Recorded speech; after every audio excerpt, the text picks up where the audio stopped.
guys, kids. Welcome back to another lesson. I hope everybody's Thanksgiving break was well. It was wonderful. I hope you enjoyed time with your families, or maybe just whoever was in your house because you know social distancing. But anyway, today in our Bible story, we're going to talk about a man named Absalom. He is David's son, and we're going to talk about how he used deceitful ways to get what he wanted and to try to achieve his goals. So right now we're going to turn to page 2 in our little Bible Adventures pack, and it says Sneak Attack. Hope you all can see that. And we're going to read it together, and then we're going to go over a couple of scriptures that I have highlighted, and then we're going to do our activities. So as we can see, we have a page called Sneak Attack, and we did say that Absalom was deceitful in some of his ways and way he tried to achieve his goals. And I'm guessing this is Absalom, but I'm not going to get ahead of myself. I'm going to read the text first. Okay, so Absalom, which is pronounced Ab-sa-lum, okay, was one of King David's sons. Okay, Absalom had killed one of his brothers over a serious family problem. David was so upset that he refused to let Absalom stay with him. David later forgave Absalom and allowed him to return to Jerusalem. Okay, now we can already tell what kind of person Absalom is. He killed his brother. So let's keep reading. I'm not pass no judgment.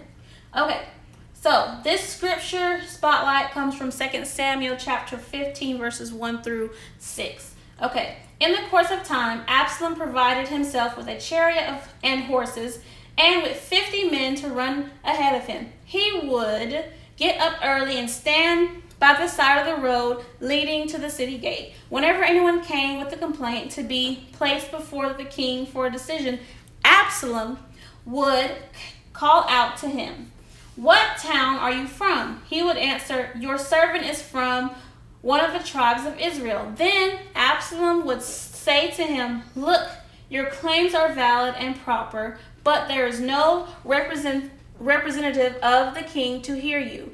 And Absalom would add, "If only I were appointed judge in the land, then everyone who has a complaint or case could come to me, and I would see that they receive justice." So he's already trying to manipulate people, guys.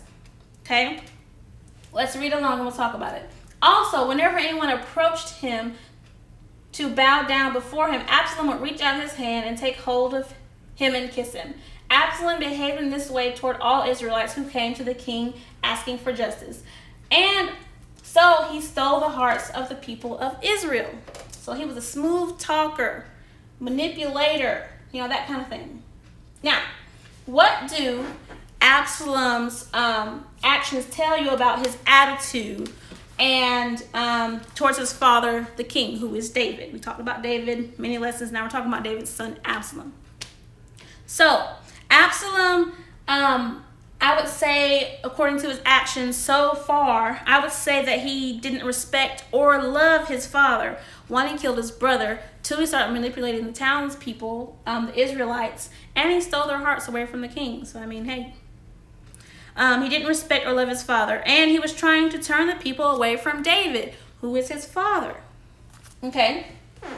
So that's what I think about him so far. How do you think Absalom would describe himself? So I would think that Absalom would have described himself as a fair judge who would help them with their problems. Okay, because that's what he said. That's what he said right up here. He said, "If only I were appointed judge in the land, then people who have a complaint or case would come to me, and I would see that they receive justice." So he would say that he was fair and honest. Okay. Next question. What was wrong with what Absalom was doing? Absalom was being underhanded, okay? Meaning he was being sneaky, okay, in what he was doing. He was trying to take over the throne, okay? He was trying to win the hearts of the people first, so that way if he, came against his father, nobody would object. And he was not being honest or fair, like he would have described himself to be in the first place. But sneaky, manipulative, all that bad stuff. Okay. So let's read on. Absalom made secret plans to set himself up as king. He tried to take away the kingdom that God had given to his father, David. Absalom gathered an army together and marched on the city of Jerusalem. David was stunned by the news and fled the city with his officials. For a time, it seemed that Absalom's sneaky ways had succeeded. But God was with David. God gave David a loyal spy named Hushai, okay? Who became one of Absalom's military advisors. Hushai was widely respected for his wisdom and sound advice. So he's a wise man. That's a good guy.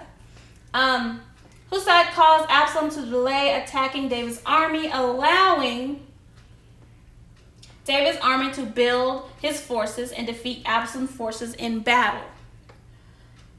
While Absalom rode his mule, his head got caught in a branch of an oak tree. Well, his head was too big. I'm just kidding.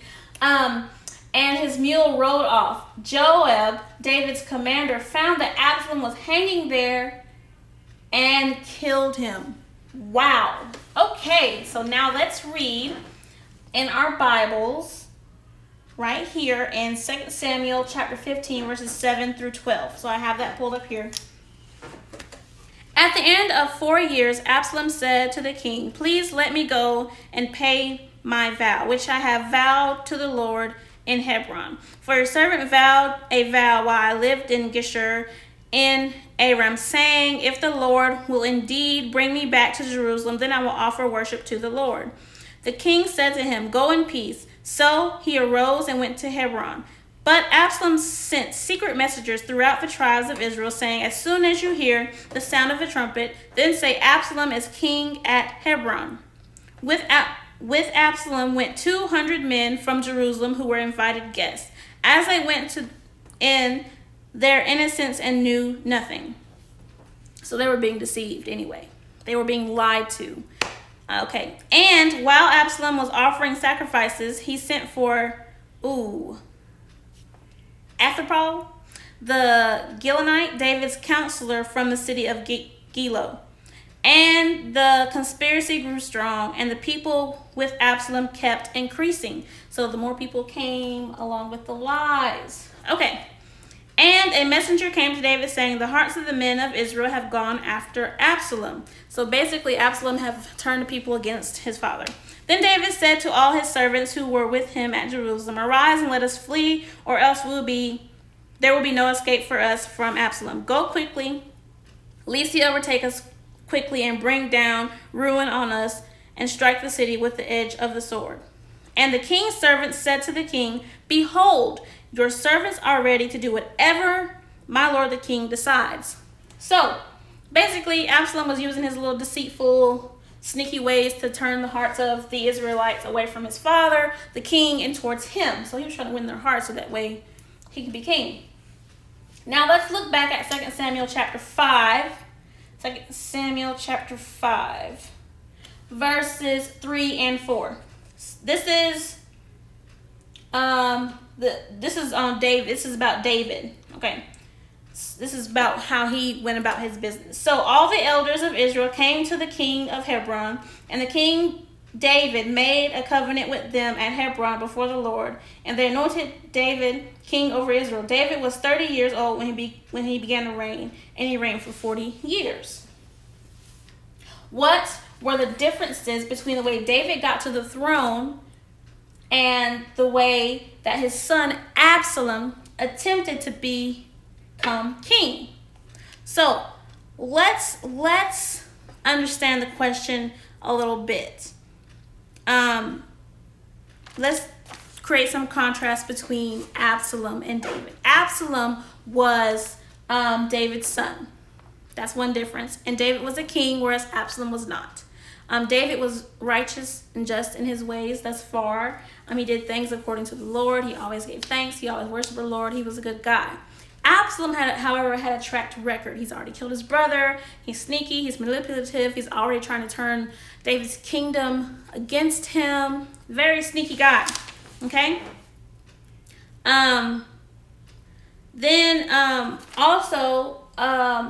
Absalom did some under the table things, like he tried to send out spies. He tried to manipulate the people, just to win their hearts over. David just did it what the Lord told him to do.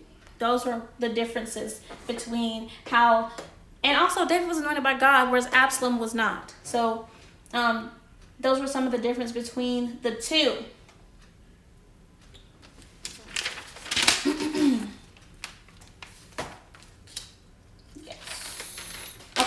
Those are some differences. Now let's read on. David had waited patiently, trusting God to bring him to the throne. But Absalom was sneaky, like I said. He tried to take the throne from his father by turning the people against David, which is his father. He lied and used all the wrong ways to get what he wanted. That's not good. We can't do that. It's not how we get things done. Lying only digs you further into a hole that you already dug. So, how was David named king? Where did it happen? What was the attitude toward David of the people who were there? David became king after Saul died in battle. He was anointed king by the elders of Israel at Hebron. The people remembered David's leadership in battle and knew that God had anointed him. So David was anointed by God, okay, at Hebron by one of the elders of Israel, after King Saul had died in battle. David did not kill King Saul in order to get the throne. Saul died in battle, and therefore the next in line was David because he was anointed by God. Okay, so how did Absalom try to get himself named king? Where did it happen? What are the people doing there? So Absalom tried to become king by turning the people against his father. Manipulation, okay? Absalom was also in Hebron, and he arranged for people to say Absalom is king of Hebron. So there's a lot of manipulation going on, a lot of lies. They helped him plot against David. So it was a really sneaky, underhanded way to go about it. Okay? So he did not go about it right. In the end, he got his big head caught in the branch of an oak tree. And even his donkey could not save him. Anyway, what was wrong with what Absalom did? Well, one, he was very sneaky and underhanded, meaning he did things the wrong way. He did whatever it took to get ahead, which is not good. He rebelled against his father, David, and he encouraged the Israelites to turn against their king, David. That's awful. Okay, so we are going to read aloud Psalm 63 real quick. Okay.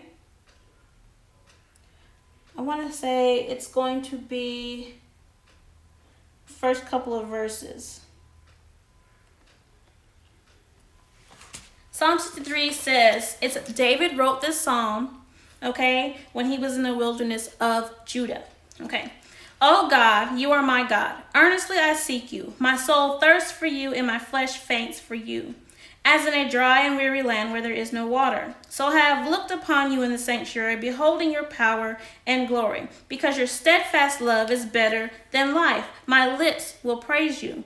So I will bless you as long as I live. In your name I will lift up my hands. My soul will be satisfied as with the fat of rich food, and my mouth will praise you with joyful lips. When I remember you upon my bed and meditate on you in the watches of the night, for you have been my help. And in the shadow of your wings I will sing for joy. My soul clings to you.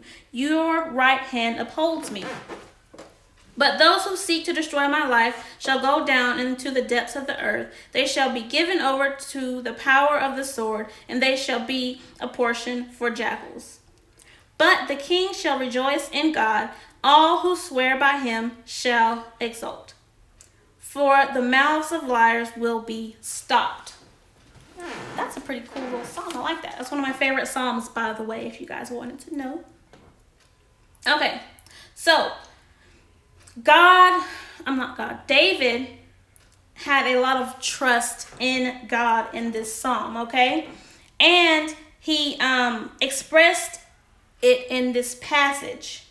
When we trust God fully, we must trust him to supply all of our needs, okay? And we don't need to use sneaky, underhanded, manipulative means to get what we want or need, because we have to trust that God will do what he said he will do, because it is written in his word, okay? All right. So we are going to, talk a little bit more about David real quick, and then we're going to move right along to the next page. David trusted in God in all situations, not just when he faced Goliath. David also trusted in God to take care of him while he was fleeing from Saul and when his son Absalom tried to kill him. Because David was faithful and obedient, God blessed him in many ways. So what were some of the giant-sized problems other than Goliath that David faced? So, one, he had the problem of Saul being jealous and how Saul hated him. David had to flee from Saul's army as they pursued him through the desert. And Absalom, his son, tried to take the throne away from David. So that's a lot of giant-sized problems other than Goliath. How can you be like David? That is a good question. I would have to say we could be like David by being courageous and being faithful. Being courageous, I mean knowing that God is going to do what he said he was going to do. Knowing that God is with me. He goes before me. He's behind me. He is always with me. You know what I'm saying? We have to trust God. We have to believe in him and know that he's a good God and he has plans for our lives individually. Not just the same ironed out plan for everybody else, because everybody's different. And I just feel like we have to trust God that he knows us enough to create a plan that will prosper us. Let me come back because I'm fixing to start preaching. Okay, now we will face many giant-sized problems in our lives. David put his trust in God to help him through all of his problems, not just one, all of them. We can do the same thing because God loves us and he cares for us. He is always there ready to help us with all of our problems, ordinary ones and those that seem to be giant-sized and impossible. There's nothing too big or too small that God cannot help us with, period. Okay, so we're going to go right up here, and I want you guys to do, this is page 1. It says the path to success. Okay, some people think that success means being rich, popular, or famous, and that it doesn't matter what you do to reach that kind of success. That's not true. But the Bible teaches that success is being and doing what God has planned for you.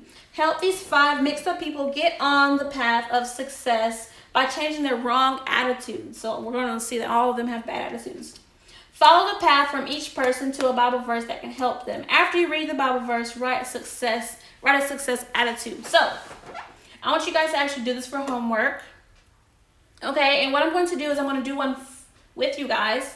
And I'm going to do a path. I'm going to start with this little kid here. It says, it's okay to lie if it helps you get ahead. Wow, what a bad attitude. Okay, so we're going to follow his little, I need to get something else, a draw, yeah. We're going to follow his little attitude to a scripture that's going to help him fix it. So we're going to follow this line. And yes, my line is crooked, but y'all have to realize that I'm trying to draw with a mouse, and this is not what I usually use to draw with. So just bear with me. And boom, right here. We're going to read Proverbs. Wow. We're going to read Proverbs. Yes. We're going to read Proverbs chapter 12, verses 17. So I'm going to go right here and go to Proverbs. Woo. Chapter 12, verses 17. Yes. Right here. It says, I'm not making this up, okay? It says, whoever speaks the truth gives honest advice, but a false witness utters deceit, okay? That's basically a liar is a liar. Truthful witness by a good person clears the air, but liars lay down a smoke screen of deceit. So if you're being honest with somebody, you're just being honest. Okay? You're not making any kind of ulterior motives or anything. But if you're lying, it's like creating a fog screen. You're telling people things that aren't true. So basically, let's say that you go to your teacher and she asks you, do you know how to lead an activity, because I noticed that you did really good at it yesterday. And in your mind, you know that you only did well yesterday because your friend helped you, and the person who is really good at this activity is your friend. But you want to be a leader, so you tell her, I know what I'm doing. So in turn, you go lead this exercise and all the students do it wrong. Okay? That's the first lie. You told her you can do it. The second lie you would have to tell is to cover up your first lie. So if she goes, why are all these kids doing it wrong? I told you to lead these kids in the activity that you were good at, obviously. And you would probably say something like, well, they don't know what they're doing. They weren't listening. You know what I'm saying? Lies to cover up lies, and it gets bigger and bigger and bigger. And all you had to do was say, I'm sorry, Mrs. So-and-so, but I only did well yesterday because my friend Mariah helped me do it. She should be the one to lead the exercise. Something like that. So that's kind of what you have to do. So in here I would write, tell the truth. I would say it's better to tell the truth to help you get ahead. Boom, done. That'll be your homework for the next time I see you. So now we're going to talk about our Bible study, and then we're going to go on to, are you a chameleon kid? Hope not. Okay, so what are some of the good lessons that you learned from today's Bible study? So, probably some of them would be negative, like you shouldn't try to fool people or be proud. If we only use your own way to try to be successful, you will fail. So if you don't use God's help in your ways to become successful, then you'll fail because you need God's help, obviously. And you don't try to lie to people to get what you want, because you have to make a bigger lie to cover up the first lie you made. And then it gets bigger and bigger, and you just dig your hole deeper and deeper, and it just gets bad. Absalom got his big head stuck in an oak tree, so you can see how that left him. Now, this Bible study gives us a picture of how not to try to get to success. But the Bible also tells us what attitude God looks for in a person. Like these attitudes these kids don't have up here on page 1 that I want you guys to do for homework, okay? So in this page for homework, I want you guys to try to find out some of the good attitudes to replace all of their bad attitudes. Like I said, I did one already, this kid here, about lying. So y'all just finish the rest for homework. Now we're going to move along to the last exercise, and it's called, are you a chameleon kid? What do we think chameleon kid means? Okay, so we saw today how being sneaky caused a father and a son to become enemies. Absalom tried to sneak his way onto the throne of Israel. Sometimes we may be tempted to hide some of the truth about our own beliefs or likes or dislikes in order to get something we want to. Absalom acted like a chameleon to make himself popular with the people of Israel. He told them what he knew they wanted to hear. So, right here, we're going to read this passage real quick. It says, the chameleon is a lizard that changes color according to its surroundings. Changes in temperature, light, or the lizard's feelings control these changes. When it is angry, cold, or against a dark background, the chameleon appears black. When it is relaxed, warm, or in a light background, it appears pinkish. At times, we change like a chameleon. We change to fit our surroundings too. We let people and situations control what we do and say, even if it means not being completely truthful. It's especially tempting when we think it will make us more popular or keep us out of trouble. How much do you change in a situation? Read the following statements and then color in the chameleon that best describes you. So I cannot do this for you, unfortunately, but you guys can do this on your own, and it will help you realize if you are a chameleon kid. I hope not, Because to me, that seems like a lot of work to change your attitudes and things you do according to the surroundings you were in or the group of people that you hang out with that do not do the same things you do and increase your bad habits. Okay. So what you need to do is fill out this page, and it's telling you a situation, and then you color in which chameleon best describes you. Usually, sometimes, never. And don't just put sometimes because you're straddling the fence, okay? Be honest, okay? The first one says, I say what people want to hear instead of what I really think. I used to do that all the time.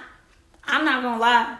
I used to do that all the time. But now, I don't, because I just feel like it's a lie, and I'm never gonna get out what I really feel to other people. You know what I'm saying? If something's wrong, I'm gonna say, hey, that's wrong. Don't do that. Back in the day when I was a kid, I'd be like, yeah, going along with the crowd, y'all do y'all thing. That's cool. But that's not the case. It was probably self-destructive. And so it just gives you a bunch of situations and you match it according to you. Okay, and our key verse says, do not steal, do not lie, do not deceive one another. So what do you think it means by do not deceive one another? So the word deceive is related to the word sneaky. And we do know that our main character, Absalom, was a sneaky little fella. He had a sneaky, manipulative ways where he would lie to the people, manipulate them, and turn them against his own father, who happened to be the king. So what does it mean to deceive, deceive one another? Words. Do not be a chameleon kid. Don't act phony and pretend to be someone you're not. That is exactly what it means. Don't con others, which is lie, into doing what you want. Okay? Meaning you don't have to pretend or put on a costume every day just to get people to like you or hang out with a certain type of group. Just be yourself. It's a lot of work. I know. Been there, done that. And you should not manipulate others into doing what you want them to do as well, because that makes you look bad, not the other people, because you're the one that's manipulating them. And if the situation doesn't work out, they're gonna be mad at you. Yes. So right now I'm going to close in prayer, and then we're going to dismiss. Remember, we have pages 1, which is the path to success for homework. I did do an example here for you all. So all you have to do is do 1, 2, 3, 4 more, and then write out the right attitude they should have in each bubble, okay? And if you need help finding the scriptures, you have parents, uncles, aunties, grandmas, grandpas to help you. And then the last page we're going to fill out is sort of a personality thing where you find out if you are a chameleon kid or not. And if you are, hey, that's okay. You need to pray. Ask God to help you not be a chameleon kid, because he knows you. He knows what you do every day. He's not going to judge you. He's going to help you do better. Okay? So there's that. So we're going to fill that out. And remember, our key verses: do not steal, do not lie, and do not deceive one another. Okay? So I'm going to close out in prayer and dismiss. Okay, everybody close your eyes and bow your heads. Father God, I want to thank you for allowing us to get together and allowing us to learn more about you and your word and what you want us to do, God. Lord, help us this week to not be chameleon kids. Help us grow in your word and learn that lying and deceiving each other is not the right way to get what we want, not the right way to succeed. Help us learn that you have a plan for us, and it is a good plan to prosper us, to help us succeed in life. And your word, your plan for us will come to pass in the end. Thank you for just being here for us, and amen. I want to thank you all for coming out and listening to Bible study, participating and learning about God. And I want to also inform you that we have an important announcement tonight in Bible study. So make sure you are tuned in and listening, because there's a very important announcement coming soon. So I will see you guys next week, Wednesday, and we will be talking about lesson 10, which will be trusting God's wisdom. Have a wonderful rest of your Wednesday, and we'll see you guys tonight. Bye. Now let's do our video blur.